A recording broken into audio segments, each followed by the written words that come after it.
Story நேரம் Tamil வியூவர்ஸ்க்கு hi. நம்ம சீரீஸோட அடுத்த பார்ட்ல என்ன ஆக போகுதுன்னு தான் இந்த வீடியோல பார்க்க போறோம். நம்ம ஷாஷா நேரா அவங்க ஃபேமிலி கிட்ட போயிட்டு இந்த மாதிரி இளவரசி அவங்க நமக்கு ட்ரீட் ரெடி பண்ண சொல்லிருக்காங்க, ஷெஃபா நம்ம போலாமான்னு கேட்க, நமக்கு இதுக்குமா வேண்டாத வேலை, கிளம்பி நம்ம பாட்டுக்கு வீட்டுக்கு போய் சேர்ற வழியை பார்க்கலாம் அப்படின்னு ஆளுக்கு அங்க இருந்து கிளம்புறாங்க. ஷாஷா உடனே விருந்து நல்லா சமைச்சோம்னா ஒரு தங்க கட்டி குடுக்குறாங்களா அப்படின்னு சொல்ல அத்தனை பேர் வந்து உட்காந்துட்டு, இளவரசிக்கு சமைக்காம போறது அவ்வளவா நல்லா இருக்காது, சமைச்சிட்டே போயிடலாம், புது எக்ஸ்பீரியன்ஸ் தானே அப்படின்னு பேச ஆரம்பிக்கிறாங்க. மெனு ரெடி பண்ணிட்டு நம்ம ஷாஷா போய் செய்யறதுக்கும் ஆரம்பிச்சிடுறா. பாரு, இந்த அண்ணன்கார ஹெல்ப் பண்றேன்னு சொன்னா வரவே இல்ல, அவனை போய் என்ன பண்றேன் பாரு அப்படின்னு ஷாஷா ப்ரிப்பேர் பண்ணிட்டு இருக்கத பாதியிலே விட்டுட்டு நேரா போய் அவங்க அண்ணனை எழுப்ப ஆரம்பிக்க, அவங்க அண்ணன் தலைவலிக்கிற மாதிரி நடிச்சு டிராமா போடுறான். உன்னையெல்லாம் ஒண்ணு பண்ண முடியாது அப்படின்னு ஷாஷா மறுபடியும் போய் தனியா அவன் வேலையை பார்க்க ஆரம்பிக்கிறா. பின்னாடி கரெக்டா அந்த நேரம்னு பார்த்து நம்ம யான் வந்துட்டு இருக்கான். ஷாஷா அண்ணா தான் வரான் போலன்னு கையில இருக்கிற கத்தி எடுத்து ஓங்கி ஒரே போட போக நம்ம யான் கையை பிடிச்சிடுறான். என்னது இது, யாராவது ஒரு ஆம்பளை வந்து அவங்க அண்ணன் தான் வராங்கன்னு நினைப்பா அப்படின்னு கேட்டு சிரிக்க ஆரம்பிக்கிறான். ஷாஷா இவங்க என்ன பண்றான் அப்படின்னு அவ வேலையை முடிச்சு திரும்பி பார்த்தா நம்ம யான் இவளுக்கு ஹெல்ப் பண்றதுக்காக மாவெல்லாம் ரோல் பண்ணி ரெடி பண்ண ஆரம்பிக்கிறான். ஷாஷா ஓடி வரா.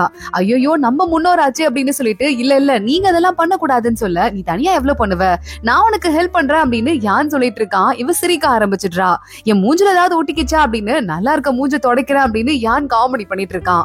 ஷாஷா பக்கத்துல போய் முகத்தெல்லாம் நல்லா தொடச்சு விட்டுட்டு, அதெல்லாம் ஒண்ணும் இல்ல, நீங்க எனக்கு ஹெல்ப் பண்ணுவீங்க நான் நினைச்சு கூட பாக்கல, இருந்தாலும் நீங்க எவ்வளவு பெரிய ஆளு அப்படின்னு சொல்லிட்டு ஷாஷா சிரிக்க ஆரம்பிக்கிறா. அவளும் போய் அவன் வேலையை பார்த்துட்டு இருக்கா. அப்பதான் அந்த மாவெல்லாம் பிசையும் போது யானோட கையெல்லாம் அழுக்காயிட்டு இருக்கு ட்ரெஸ்ல, அது தெரியுது. ஷாஷா வேகமா ஓடி போயிட்டு அவ கையில கவர் கட்டி இருக்கா, அதை அடுத்து யான் கையில கட்டி விட்டுட்டு இருக்கா. உங்க ட்ரெஸ் அழுக்காயிடுச்சுன்னா அது பார்க்க நல்லாவா இருக்கும், நான் போட்டுக்கிறது தேவையில்ல, நீங்க வச்சுக்கோங்க அப்படின்னு அவ ஏப்ரான் கட்டிருக்கா. அதை கூட கலட்டி நம்ம யானுக்கு போட்டு விட்டுட்டு இருக்கா. யானுக்கு ஆனா இவ்வளவு க்ளோஸ் அப்ல வந்து இவ்வளவு உரிமையா இந்த வேலையெல்லாம் பண்றது ஒரு மாதிரி கூச்சமா இருக்கு. நர்வஸ் ஆயிட்டு நின்னுட்டு இருக்கான். ஆனா ஷாஷா அதெல்லாம் கண்டுக்காம இப்ப ஓகே, இப்ப வேலையை பாருங்க அப்படின்னு சொல்லிட யான் வேகமா வேலையை பார்க்க ஆரம்பிக்கிறான். ஷாஷாவே அப்பப்ப குறுன்னு பாத்துட்டு இருக்கான். ஷாஷா திரும்பி பாக்குறா, எதுக்காக இந்த பையன் நம்மளே அப்பப்ப குறுன்னு பாத்துட்டு இருக்கான் அப்படின்னு சொல்லிட்டு யோசிக்க ஆரம்பிக்கிறா. யான் ஆனா அதெல்லாம் கண்டுக்காம அவளையே அப்பப்ப பாத்துட்டு இருக்க. ஷாஷா ஒரு டிஷ் ரெடி பண்ணிட்டு, இது செம்ம டேஸ்டா இருக்கும், இளவரசிக்கு போறதுக்கு முன்னாடி உங்களுக்கு கிடைக்குது, ஒரு வாய் சாப்பிட்டு பாருங்க அப்படின்னு கொடுக்க, யானோட கையெல்லாம் அழுக்கா இருக்கு, அதவன் தட்டிட்டு வர அப்படின்னு வரதுக்குள்ள காட்டுங்க அப்படின்னு ஷாஷா ஊட்டி விடுறா. யானும் அப்படியே லைட்டா கூச்சப்பட்டுட்டே சாப்பிட்டுட்டு ரொம்ப நல்லா இருக்குன்னு சொல்ல, இது ரொம்ப டேஸ்டா இருக்கும், பீச் பழம் இருக்குல்ல அதோட ஜூஸ்ல இருந்து இதை செய்வாங்க, இன்னொரு வாய் சாப்பிடுங்க அப்படின்னு ஊட்டி விட்டுட்டு இருக்கா. இந்த பூத்திருவிழா இருக்குல்ல, அப்பதானே பீச் ஃபிளவர் ரொம்ப ஃபேமஸா இருக்கும், அந்த நேரத்துல இதை செய்வாங்க. ஆனா எனக்கு அந்த பூத்திருவிழா சுத்தமா பிடிக்காது, ஏன்னா அதோட கதையை பாத்தீங்களா, ஏதோ ஒரு பையன் ஒரு பொண்ணு குளிக்கும் போது ட்ரெஸ் எடுத்து ஒளிய வச்சுக்குவானா, வேற வழியே இல்லாம அந்த பொண்ணு அந்த பையன் கூடயே இருப்பாலாம், ட்ரெஸ் வேற இல்லையே அப்படின்னு சொல்லிட்டு, அப்புறம் ரெண்டு பேருக்கும் காதல் வந்து அப்புறம் உங்க குழந்தை எல்லாம் பெத்துப்பாங்களாம். இதெல்லாம் ஒரு கதையான்னு கேக்குட்டு, ஏதாவது ஒரு பொண்ணு இந்த மாதிரி ஃபோர்ஸ் பண்ணி ஒரு பையனை கூட இருக்க வச்சா யாராவது இருப்பாங்களா அப்படின்னு ஷாஷா கேக்குறா. யானோடனே ஆமா கரெக்ட் இல்ல, இந்த பாயிண்ட்ல நான் யோசிச்சே பார்த்தது கிடையாது அப்படின்னு சொல்றான். ஷாஷாக்கு இந்த மாடர்ன் உலகத்துல ஒரு பாய் ஃப்ரெண்ட் இருந்திருப்பான் போல, அவன்கிட்ட இதே கதையை நம்ம ஷாஷா சொல்லிருக்கா. இதெல்லாம் ஒரு கதைன்னு சொல்லிட்டு இதை வேற பத்தி பேச வந்துட்ட, பொண்ணுங்கன்னா கொஞ்சம் அப்படி இப்படிதான் அப்படின்னு சொல்லியிருக்கா. ஷாஷா அதை யோசிச்சுட்டு, இந்த காலத்திலே நீங்க இப்படி இருக்கீங்க, நீங்க ரொம்ப பெரிய அறிவாளி, ரொம்ப பிராட் மைண்டடான ஆளு, சரி நீங்க மட்டும் இப்ப புது காலத்துல இருந்தீங்கன்னா எப்படி இருக்கும்னு சொல்ல, புது காலமா நீ என்ன சொல்ற, என்ன எனக்கு ஒண்ணுமே புரியலையே அப்படின்னு யான் சொல்லிட்டு இருக்கான். இல்ல அதெல்லாம் ஒண்ணும் இல்ல, சும்மா இது ஒரு புக்கு படிச்சேனா அதுல இதெல்லாம் போட்டு ஒளறி இருந்ததுன்னு ஷாஷா சமாளிக்க ஆரம்பிக்கிறா. யானவ தலையிலே டக்குன்னு ஒரு கூட்டு வச்சுட்டு, இப்போ ஒளறது யார் தெரியுமா, நீங்க தான் மேடம் அப்படின்னு சொல்லிட்டு இருக்கான். ஷாஷா சிரிக்க ஆரம்பிக்கிறா.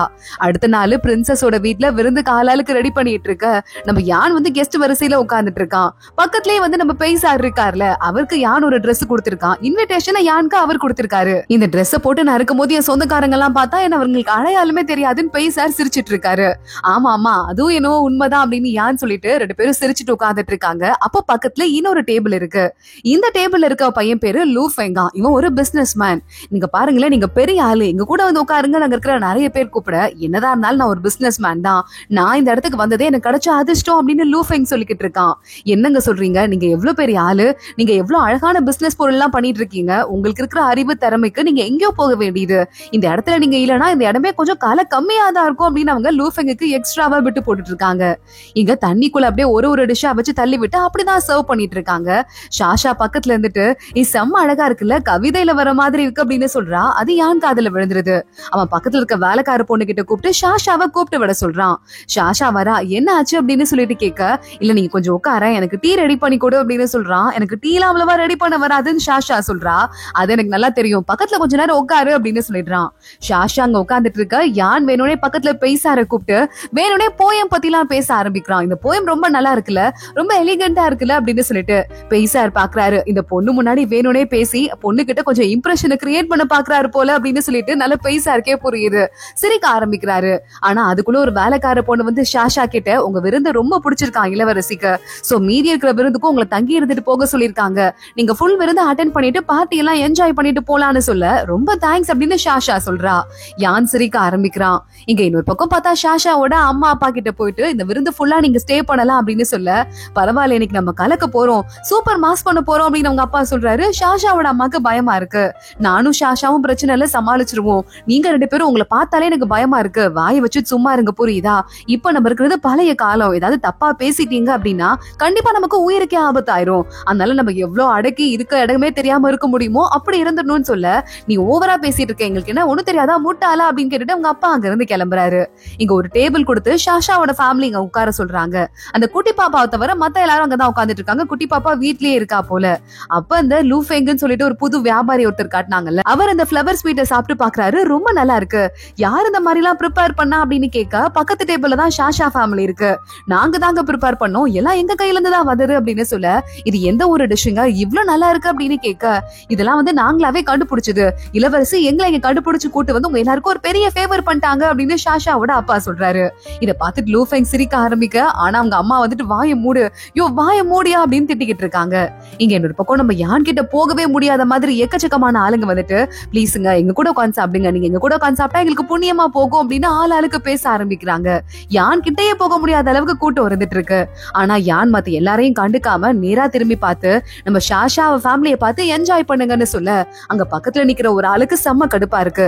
சாதாரண வியாபாரி ஒருத்தன் இவன் ஒரு பெரிய ஆள் மாதிரி யான் பாத்துட்டு இருக்காரு, எனக்கு இது சுத்தமா பிடிக்கல அப்படின்னு யோசிக்க ஆரம்பிக்கிறான். அப்போ ஷாஷாவோட அப்பா 2 ஒயினை ஒன்னா மிக்ஸ் பண்ண ஆரம்பிக்க, லூஃபெங் பார்த்துட்டு சார் என்ன பண்றீங்க, இப்படியே மிக்ஸ் பண்றீங்க அப்படின்னு கேட்க, இது ஒரு புது ட்ரிக்குங்க, நாங்களே கண்டுபிடிச்சோம், இப்படி குடிச்சு பாருங்களேன்னு ஒயினை கொண்டு போய் கொடுக்க, ஆமா ரொம்ப நல்லதா இருக்கு, டேஸ்டா இருக்கு அப்படின்னு சொல்ல, உடனே அவங்க அப்பாவும் நல்லா கதை பேசுறாரு. இதை பார்த்துட்டு பக்கத்துல அந்த அண்ணனுக்கு பேசலாம் அப்படின்னு அங்க இருந்து எஞ்சி போயிட்டு இருக்கான். அப்ப அந்த பொறாம பிடிச்ச ஒருத்தன் இருந்தாலும் அவன் மேல அவங்க அண்ணன் இடிச்சிடுறான்.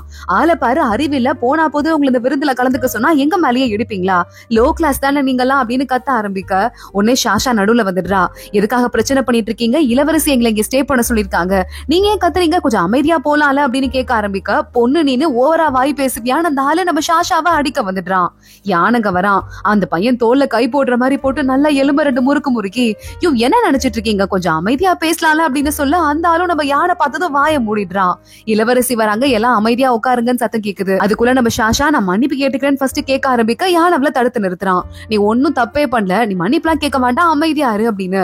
ஷாஷாவும் உட்காந்துக்கிறா. என்ன அநியாயமா இருக்கு, நம்ம பேசக்கூட கூடாதா, அதுக்கு கூட இந்த நாட்டுல உரிமை இல்லையா அப்படின்னு கண்டபடி பேசிட்டு, இப்படிதான் நான் ஜாலியா தான் பேசிட்டு இருந்தேன், ஆனா எனக்கு ஒரு பொண்டாட்டி இருந்தாலே அவ என்ன விட்டு பாதியிலே ஓடி போயிட்டா, ஆனா அவ ஓடி போனதுக்கு அப்புறம் தான் சில விஷயங்களை நான் தப்பா பேசிட்டேனோ அப்படின்னு சொல்லிட்டு நான் ஃபீல் பண்ணிருக்கேன். பொண்ணுங்கன்னா கொஞ்சம் வீக்கா இருப்பாங்க, ஆம்பளைங்கன்னா கொஞ்சம் பிசிக்கலா ஸ்ட்ராங்கா இருப்பாங்கிறது உண்மைதான், நான் சாவனிஸ்ட் கூட இல்ல, அப்ப இந்த பொண்ணு என்ன விட்டு ஓடி போயிட்டா, அதுக்கப்புறம் தான் பொண்ணுங்களுக்கு இருக்க சில குவாலிட்டிஸ் நான் புரிஞ்சுக்கவே இல்லையோ, ஹஸ்பண்டா நான் தப்பு பண்ணிட்டேனோ, பொண்ணுக்கும் பையனுக்கும் என்னங்க வித்தியாசம், எல்லாருமே ஒண்ணுதான், ஆனா நான் கொஞ்சம் ஸ்ட்ராங்கா இருக்கதால பொண்ணுங்களோட கடமையை இன்னும் கொஞ்சம் நான் அதிகமா ஏத்திருந்திருக்கணும், அதனாலதான் என்னை விட்டு போயிருப்பா அப்படின்னு சொல்லிட்டு ஃபீல் பண்ண ஆரம்பிக்க, அங்க லேடிஸ் கூட்டமே நிக்குது.